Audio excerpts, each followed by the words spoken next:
સુરત મહાનગરપાલિકામાં સ્વચ્છતા સર્વેક્ષણ 2023 દરમિયાન ગંભીર ગેરરીતિઓનો આરોપ સામે આવ્યો છે। વિપક્ષી નેતાએ આરોપ લગાવતા કહ્યું કે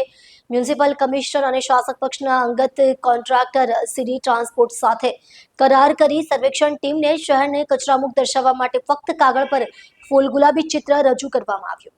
સુરત મહાનગરપાલિકામાં શાસકોના મળતિયા કોન્ટ્રાક્ટર સિટી ટ્રાન્સપોર્ટ અને મ્યુનિસિપલ કમિશનરના મેળાપીપળામાં ભારત સરકારની સ્વચ્છતા સર્વેક્ષણ ટીમને સુરતને ગાર્બેજ ફ્રી સિટી દર્શાવવા કાગળ પર રજૂ કરેલ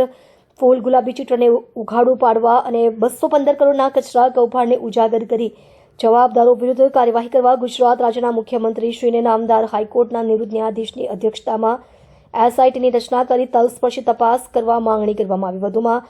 ભારત દેશના વડાપ્રધાન શ્રીની સીધી દેખરેખ હેઠળ ચાલતા સ્વચ્છતા અભિયાનની સમગ્ર પ્રક્રિયાને શંકાસ્પદ બનાવવાના સુનિયોજિત ષડયંત્ર બદલ મ્યુનિસિપલ કમિશનર શ્રી અને ઇજારદાર વિરુદ્ધ કાયદેસરની કાર્યવાહી કરવા રજૂઆત કરી ભવિષ્યમાં સ્વચ્છતા સર્વેક્ષણમાં ગેરરીતિઓ થાય નહીં તે મુજબની દાખલારૂપ કાર્યવાહી કરી પ્રજાના વેરારૂપી ₹215 કરોડનું ધોવાણ અટકાવવા માંગણી કરવામાં આવી। નમસ્કાર, જય હિન્દ, જય ભારત, સૌને મારા જય શ્રી કૃષ્ણ। છેલ્લા 3 વર્ષથી સ્વચ્છ સર્વેક્ષણમાં સુરત સિટી પ્રથમ અગ્રીમ સ્થાને છે, જે ખરેખર ખૂબ પ્રાઉડની વાત છે, પરંતુ દુઃખની વાત એ છે કે માત્ર ને માત્ર કાગળ પર છે। ખરા અર્થની અંદર સુરત સિટી ક્લીન સિટી થવું જોઈએ, સ્વચ્છ સર્વેક્ષણની અંદર ખરા અર્થની અંદર પહેલા નંબરે આવવું જોઈએ, પણ વાસ્તવિક પરિસ્થિતિ એવી છે કે સુરત શહેરની અંદર ઘણી બધી જગ્યાઓ પર હજી પણ કચરાનું સામ્રાજ્ય છે, કચરાના ઢગલા છે, ગંદકીનું સામ્રાજ્ય છે, ડોર ટુ ડોર ગાર્બેજની સિસ્ટમ આખી નિષ્ફળ નીવડેલી સિસ્ટમ છે, જેનો સામનો લોકો કરી રહ્યા છે। થોડા દિવસ પહેલા 3000 મેટ્રિક ટન કરતાં પણ વધારે કચરો કોન્ટ્રાક્ટર ગેરરીતિ કરીને ખોટી રીતે કચરાનો વેપલો કરતા હોય એવી રીતના બહાર વગર પ્રોસેસ કરે વેચી નાખે છે। એ વાત જ્યારે જાણ થાય છે ત્યારે અમે લોકો સૌ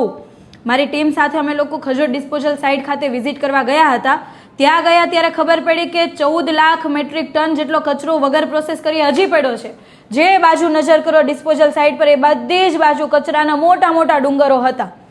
અને આ બધા ડુંગરો કચરાના પ્રોસેસ કર્યા વગરના હતા। એટલે કે છેલ્લા 1.5 વર્ષથી કચરાના જે પ્રોસેસ કરવાની હોય છે પ્રોસેસ નથી કરી, વૈજ્ઞાનિક ઢબે જે નિકાલ કરવાનો હોય એ નિકાલ નથી કર્યો, જેથી 14 લાખ મેટ્રિક ટન જેટલો કચરો ત્યાં ભેગો થઈ ગયો છે। છેલ્લા 3 વર્ષની કોન્ટ્રાક્ટરને આપણે બિલ ચૂકવવાની વાત કરીએ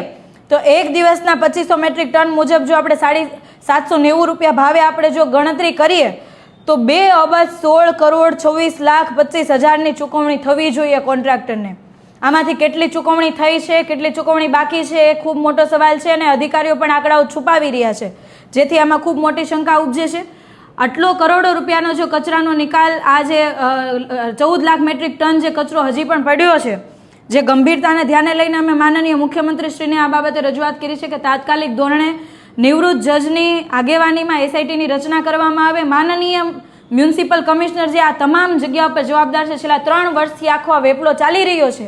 અને એ છાવરવા માટેની નીતિ હર હંમેશ અપનાવી રહ્યા હતા, ત્યારે એમના વિરુદ્ધ કાયદેસરની કાર્યવાહી કરવામાં આવે અને તાત્કાલિક ધોરણે સુરત મહાનગરપાલિકામાંથી એમની બદલી કરવામાં આવે, નિષ્પક્ષ તપાસ કરવામાં આવે। સાથે સાથે સોલિડ વેસ્ટ મેનેજમેન્ટ 2016 અને પબ્લિક હેલ્થ બાયલોઝ 2015નું ઉલ્લંઘન કરતા કોન્ટ્રાક્ટર એટલે કે સીડી ટ્રાન્સપોર્ટને તાત્કાલિક ધોરણે બ્લેકલિસ્ટ કરવામાં આવે। નવી ટેન્ડર પ્રક્રિયા કરીને આખા દેશની અંદર તમામ લોકો એમાં પાર્ટિસિપેટ કરી શકે એવું ટેન્ડર બનાવીને કોઈ સારા વ્યક્તિને કામ સોંપવામાં આવે અને તાત્કાલિક ધોરણે જે કચરો 14 લાખ મેટ્રિક ટન ભેગો થયો છે એમનો નિકાલ માટેનું સુવ્યવસ્થિત આયોજન કરવા માટેની માંગ કરી છે। સાથે સાથે આ બાબતે ministry of housing and urban અફેર્સની અંદર પણ રજૂઆત કરવામાં આવી છે કે જે પ્રમાણે સુરત મહાનગરપાલિકાએ માનનીય મ્યુનિસિપલ કમિશનર અને એમની ટીમ દ્વારા જે આંકડાઓ રજૂ કરવામાં આવ્યા છે, જે રિપોર્ટ બનાવવામાં આવ્યા છે, માત્ર ને માત્ર ફૂલ ગુલાબી ચિત્ર, જે શાસકોને સારા દેખાડવા માટેનું ફૂલ ગુલાબી ચિત્ર હતું, જેમાં કમિશનરનો ખૂબ મોટો ફાળો છે, એના ઉપર તપાસ કરવામાં આવે અને સ્વચ્છ સર્વેક્ષણ ખરા અર્થની અંદર થાય। ખરેખર આપણું સુરત શહેર સ્વચ્છ શહેર બને, જમીની લેવલ પર સ્વચ્છ બને, એના માટેની નિષ્પક્ષ તપાસ થાય અને તમામ જે રિપોર્ટો જે સ્વચ્છ સર્વેક્ષણની અંદર આપવામાં આવ્યા છે તમામ તપાસવામાં આવે એવી માનનીય વડાપ્રધાન સાહેબ પાસે અને ministry of housing and urban અફેર્સમાં પણ આ બાબતની રજૂઆત કરવામાં આવી છે, જેથી કરીને આવનારા સમયની અંદર કોઈ પણ વ્યક્તિ આવી રીતના ચીટિંગ ના કરે અને માત્ર ને માત્ર કાગળ પર નહીં, ખરા અર્થની અંદર શહેરને સ્વચ્છ બનાવવામાં ખૂબ મોટા પ્રયાસો કરે અને એમાં સફળતા મેળવે એ બાબતની અમારી રજૂઆત છે અને તમામ જગ્યાઓ પર પારદર્શિકતા ભર્યો વહીવટ આવે એ બાબતની રજૂઆત કરી છે। જય હિન્દ।